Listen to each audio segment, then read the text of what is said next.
everyone, and welcome to episode 67 of Halfway Through the Heat, which is the world's greatest, most well-known, most book-sellingest, most trans-Pacific wrestling podcast you'll ever listen to.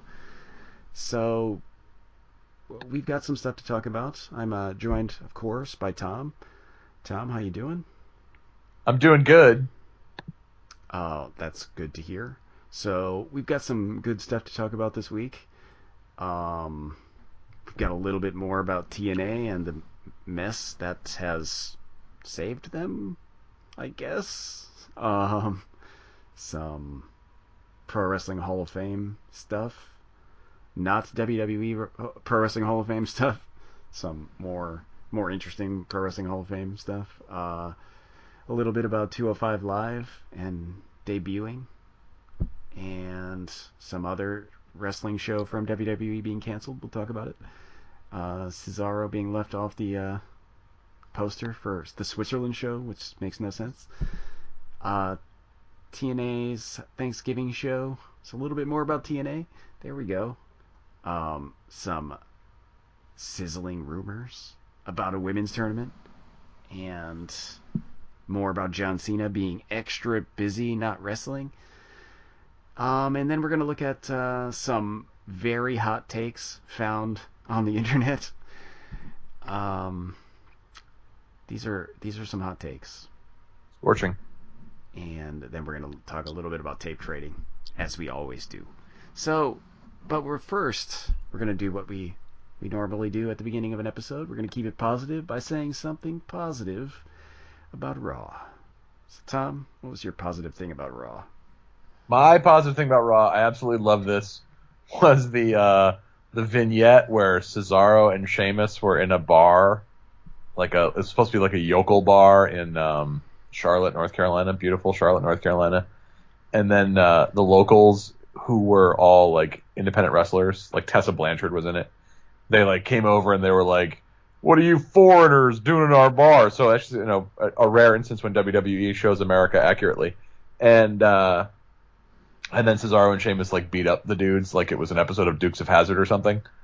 I loved it from start to finish. But the best part for me was at one point Cesaro picks a guy up and throws him into the wall with a dartboard and everything, and it's a flimsy fake wall and it collapses and it shows another bar. It's like they actually went to a real bar, but they set up this fake set within the bar. And then when the wall broke, it just showed the rest of the bar. Why would you do that? But it was almost Dadaism. When he throws the guys through the wall of the bar and then you see another bar. I would have loved it if he just kept throwing him through walls and there's just more and more bars. That was pretty great. I was going to say that was mine, actually. I didn't have any... I didn't have anything else prepared. That was going to be mine. I loved it. And people were complaining about on the internet. They're like, "Oh, this is so cheesy," and those people sucked. That was a lot of fun. Yeah, no, it was cheesy, but it was awesome. Yeah, exactly. It was a real throwback to 80s wrestling, WCW, WWF, where they'll do a taped vignette somewhere and showing what real badasses these guys are. I like taped vignettes. Me too. They should bring back another one of the Fuji Vice. Yeah. Oh man, I would love that. If the two of these guys, if they go around America beating up bigots, I would love that. The staunch anti-European bigots in America. I don't think they exist. I don't think so either. I don't think there's a lot of people in America who are mad when people from Switzerland and Ireland show up. Oh, I mean, maybe people hate Rusev. He's from Bulgaria, so who knows? Tom, that's the difference between Western Europe and Eastern Europe. I know, right? One of those groups are evil, dirty communists.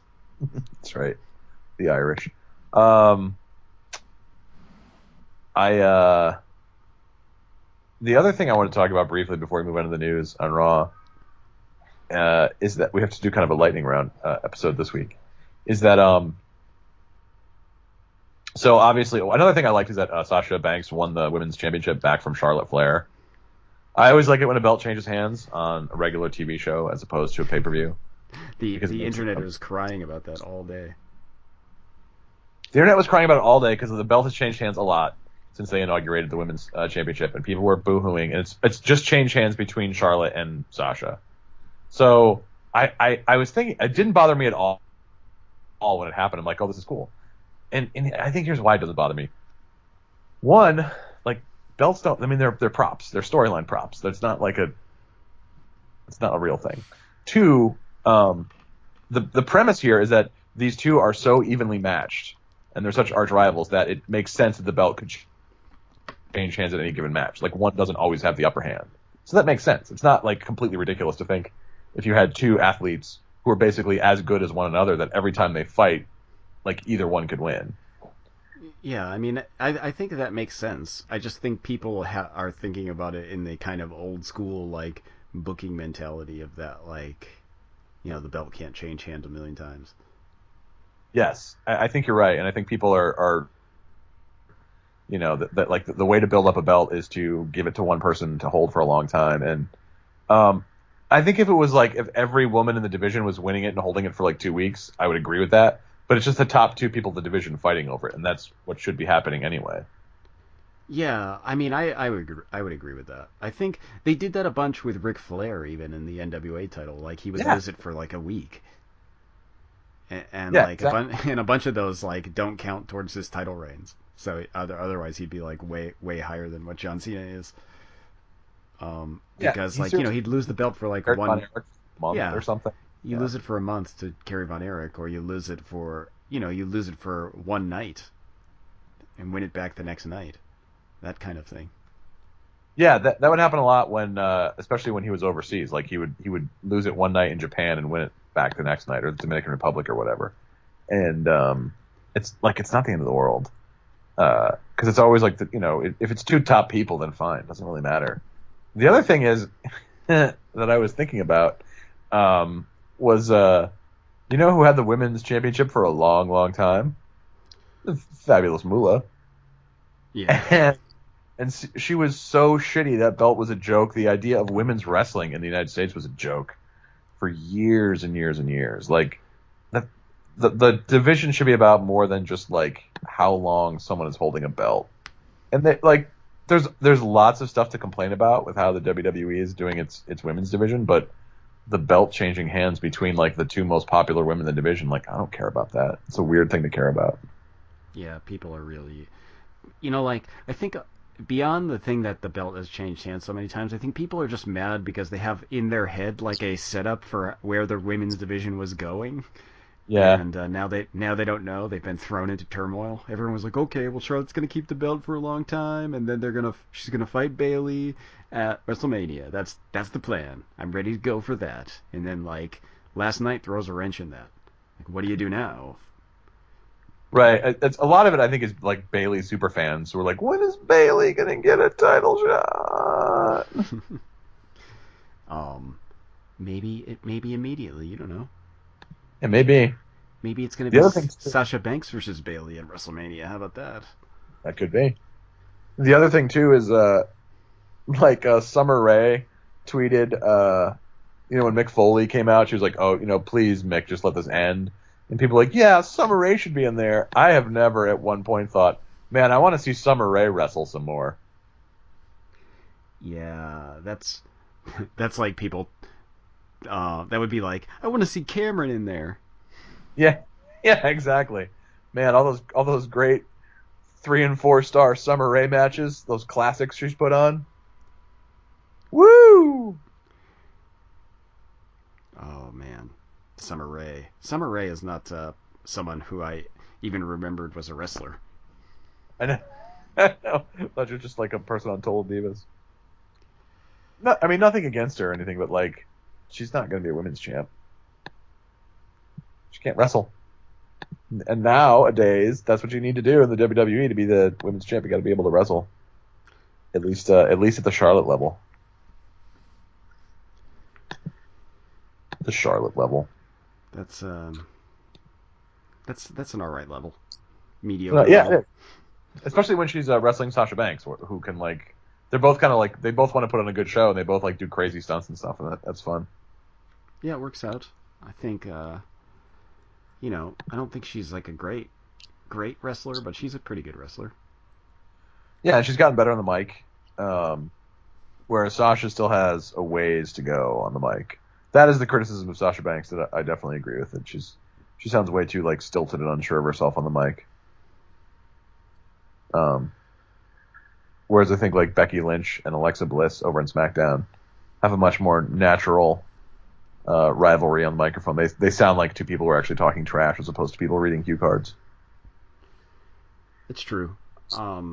Though, maybe it's possible that Sasha Banks isn't is like kind of a face at the moment. She's not used to it. Yeah, that's true. I think she does work better as a heel, and eventually she'll turn back to it.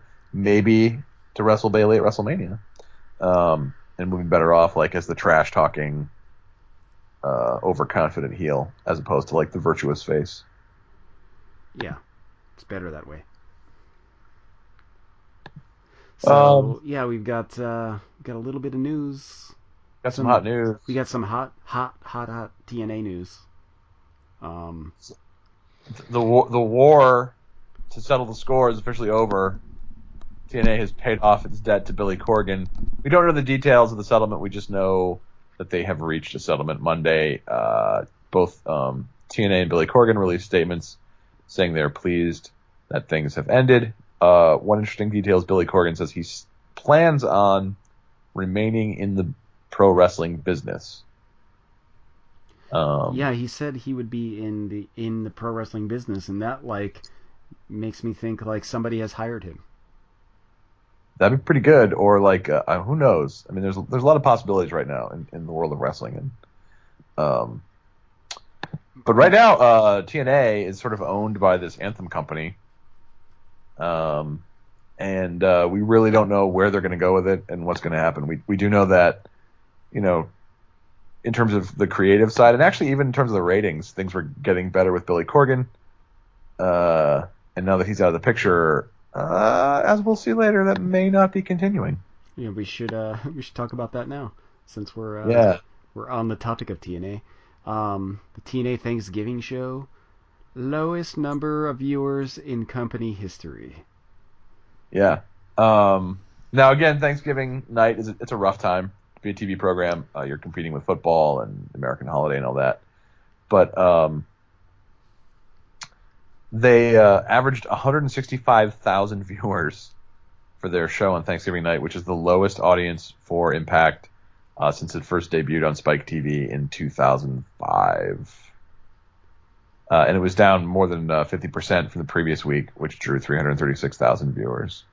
That's pretty bad. Now, that's a lot of that number, I think, is just the holiday.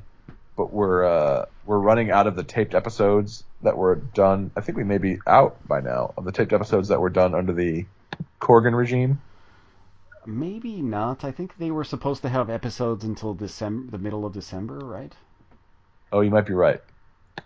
So the question is going to be, what comes next? How are they going to tag team Apocalypto? After a tag team Apocalypto, how are they going to sort of build on the slightly heightened media profile they had with Billy Corgan, and how are they going to actually get people to continue watching their program? They're going to bring Dixie out every week.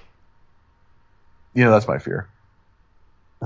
My fear is that since Dixie is still in the picture, that we're going to be seeing a lot more of Dixie and creative direction from Dixie, and things are going to get right back to where they were before Corgan came in, which is to say they're going to suck. Well, currently the TNA Death Watch clock has been moved back because now they have actual funding from a legitimate company again. But yeah, so I mean, the chances are good they're going to keep on going. The question is just like, to what purpose? I don't know, but in kind of unrelated news, but somewhat related, Cody Rhodes won the Global Force Wrestling Championship. That's right, and He's is it next month? He's going to be wrestling El Ligero, who is the holder of the What Culture Championship. You know that What Culture, that website has their own like wrestling thing. They yeah, they have like What Culture Wrestling, but I thought it was just videos on YouTube. They have their own championship. They have their own championship, and it's going to be a champion versus champion match. The Global Force Next Gen champion versus the What Culture Wrestling champ. It's like when Harley Race wrestled Bob Backlund. It's sort of like that, except It's a lot like that. nobody cares. What are you talking about? The Global Force Next Gen title is I would argue the most prestigious wrestling title. Now, have you ever looked at Global Force's website as of late? Like it was turning into one of those gold selling pyramid scheme things that Jeff Jarrett is like um, hawking like people to sign up for this some kind of gold related purchasing thing by giving out autographs, signed autograph pictures or whatever if you sign up through his links to the selling or buying gold or whatever. Um, this is absolutely true. I'm not making this up. And I didn't even know Global Force Wrestling was still around when I heard that. yeah, Cody Rhodes won the title, proving, I guess, that Global Force Wrestling is still a thing that's doing shows. Like that's like the first thing I'd heard about it in months. Besides that weird hawking signed pictures for gold or whatever. I don't know what the hell is going on with that. I'm looking at the website now, and of course the Cody Rhodes story is the big story. But there's like a video. Oh man, there's this video about Global Force Wrestling on that video where like Global Force Wrestling is taking, like remember Jeff Jarrett was at Wrestle Kingdom, talking about Global Force Wrestling. Like they were talking about Global Force Wrestling, but showing footage from Wrestle Kingdom, like as if Global Force was Wrestle Kingdom. It's man. They've got, their live events. It's like it's still listing stuff from October. Let's see if I can. Man. So I have no idea. I'm gonna go to the page and see if I can find the links to about the gold. The gold, Tom. Not the title for the company. Not that gold. The gold where Jeff Jarrett wants you to buy it or sell it or whatever. I don't know. I don't. They're still listing Doc Gallows, Carl Anderson, and Johnny Gargano in their roster. They're totally on the roster still, Tom. And T.J. Perkins and Tommaso Ciampa. Totally on the roster. I'm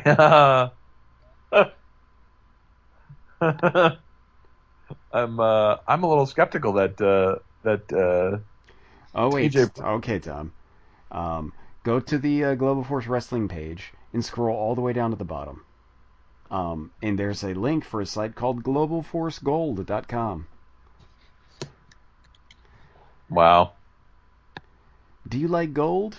If you could save money in gold and make serious money at the same time, would you be open to watching a 7-minute video and learning how it is possible? No. Join Team Jarrett now and earn your weight in 24 karat gold, Tom. 7 minutes is way too long. The video, it says 7 minutes, but the video is actually like 3 minutes, I think. Maybe less.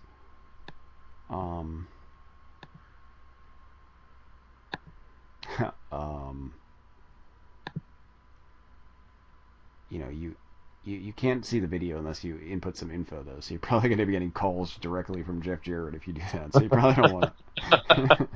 Hey, Slapnuts, are you interested in a good investment? So we're way off topic now, but it's totally worth it. Anybody who's listening, go to globalforcegold.info. It's .info. It's not a .com. You have to remember that. Well, I guess you could probably go to .com, but the site I'm looking at now says .info. Or you can just go to Global Force Wrestling's page and scroll all the way down to the bottom and look at the golden opportunity from Jeff Jarrett. But I've seen this video. Look at their roster. It's actually annihilatingly sad to see who they've listed in their roster. Oh no. How did he win? Like, did they have an event? How did Cody Rhodes even win a championship there? Just met at a bar. Was it maybe the gold deal? Maybe he bought enough gold and he gets the belt.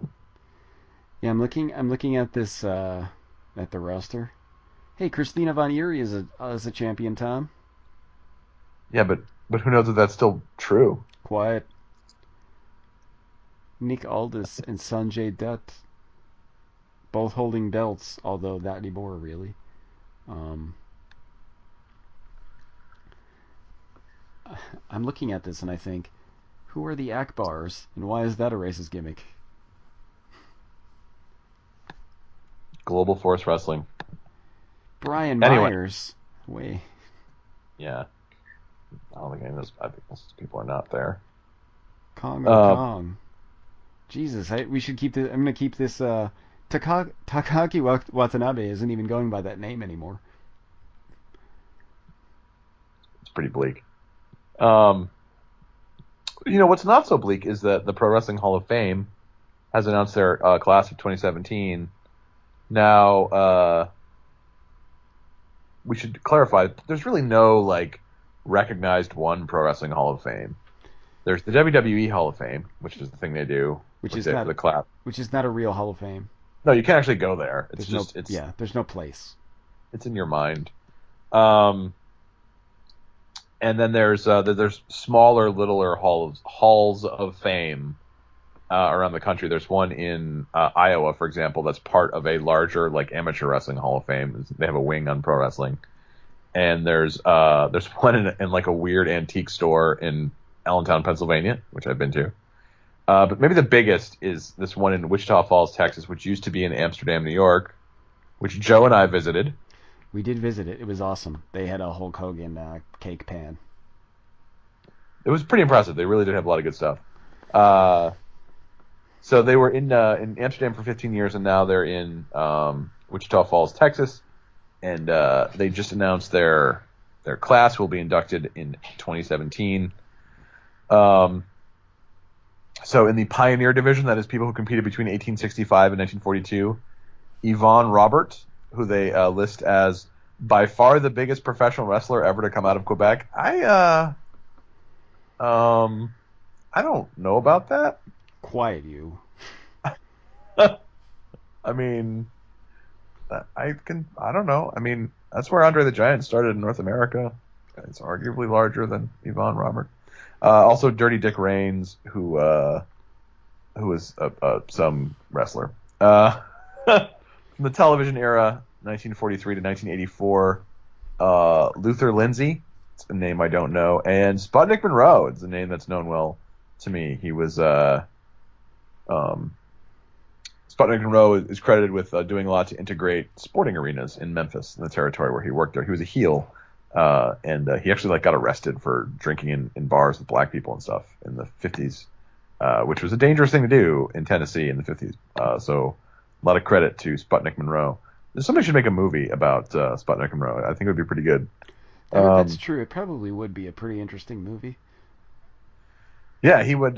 He was such a big draw. Heels traditionally are the bigger draws, and he integrated the arenas where where wrestling was held in Memphis because they segregated so that black members of the audience had to be in the balcony and white members could be on the floor. And for whatever reason, maybe because he got arrested drinking in bars with black people, like black people loved Sputnik Monroe. So he would basically hold up promoters and he'd be like, "I'm not wrestling unless you let my fans sit on the floor so they can cheer for me," which meant to black people. So good for him. He's dead, but long overdue recognition by this Hall of Fame. Tag team division. Apparently, Larry the Axe Hennig and Harley Race were a tag team in the AWA together. The Dolly Sisters? A long, long time ago in the 60s, before they became really famous. So they're being inaugurated as a tag team. Good for them. Okay. Modern era. Mick Foley and Shawn Michaels. Probably none of these people will go. Maybe Harley Race and Larry Hennig will go, but Mick Foley and Shawn Michaels probably will not go. They're also inducting Tatsumi Fujinami. who was also recently inducted into the WWF Hall of Fame. That's right. That's right. He's getting in all the halls of fame. Sue Green, who was one of the few women's wrestlers in the 70s who was not trained by the horrible Fabulous Moolah. She was actually trained by Joe Blanchard, who was Tully Blanchard's father. So Sue Green was like a legitimately good wrestler, and this is one of the reasons why Moolah always tried to avoid wrestling her. And Did you just mistakenly refer to Fabulous Moolah as Fula? it's Moolah. I did. I um, just I think you've coined a new nickname. yeah, Fula, the Fabulous Moolah. And finally, George Napolitano, a famous pro wrestling photographer, which is cool. So the induction ceremonies are going to be happening in May 18th to the 20th in 2017. There's going to be a wrestling show. There's going to be meet and greet. There's going to be lots of fun. So if you're in the Wichita Falls area, which is probably nobody, but probably none of you will be in the Wichita Falls area. I certainly will not be. I'm still bummed out that they moved from Amsterdam, New York, which was like not even a 2-hour drive from where I live. That wasn't a very bad drive at all to Amsterdam. I thought it was going to be much longer.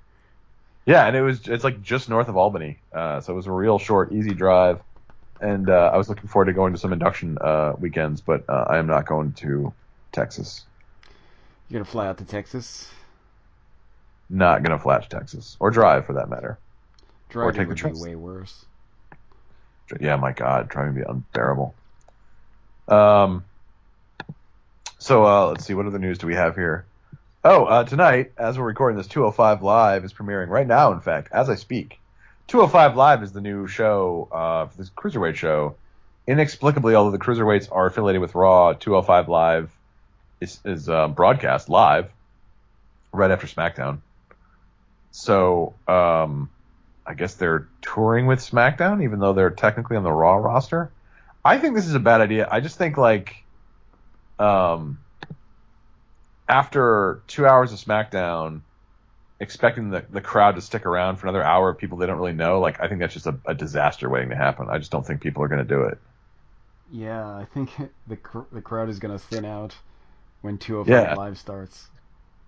I think so too. We're taping this now, so I'm not watching it, but I definitely will be curious to see how people react to it. I think it'd be better to start at Full Sail or something like that, or the Manhattan Center, or just pick a place to start where you know there's going to be a hot crowd, and then build up interest in going live from there. But I just don't think having it after SmackDown is a good idea. The other thing is that WWE is actually cutting some of its original programming, adding 205 Live, but it's dropping Superstars. And not Superstars. Superstars was one of the B shows that was you could only watch on the network, and they taped it before Raw. Its counterpart is Main Event. So they're moving Main Event. Main Event will now be taped before Raw, and Superstars is no more. Now, arguably, Superstars is the oldest WWE show. I used to watch Superstars on Saturday mornings. Me too. Debuted in September 1986 when I was a mere lad of 8. And it was their flagship show until Raw started in 1993. It was syndicated TV, and then it moved to the USA Network. And they actually ended Superstars in 2001, but then they revived it in 2009. And now that revival is it's over. I'll say this for Superstars, the same thing with Main Event. Every once in a while, there'd be an amazing match. Because they didn't care what went on. So there'd be an incredible Fandango and I don't know, Apollo Crews or someone would have there was the best, absolutely hands down best Natalya Hart match I've ever seen was on either Superstars or Main Event. Because they don't care. It's all right, you have 15 minutes, go and do whatever. And that could be a really good way to showcase talent. Not that I think it ever helped any of those people. But I don't know. It wasn't like a terrible show. Like when during the Attitude Era, the B show was Sunday Night Heat. You remember that? Oh yeah, Sunday Night Heat was not a good show. And that was just garbage. Um, but because like the matches were terrible, everything about it was bad.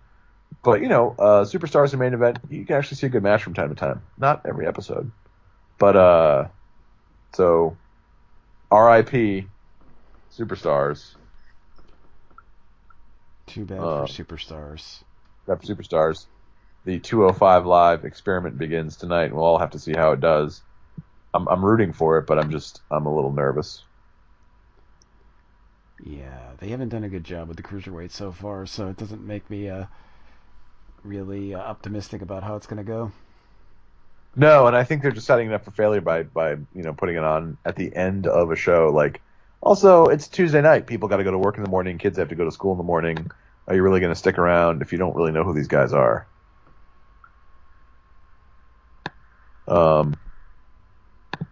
But we'll see.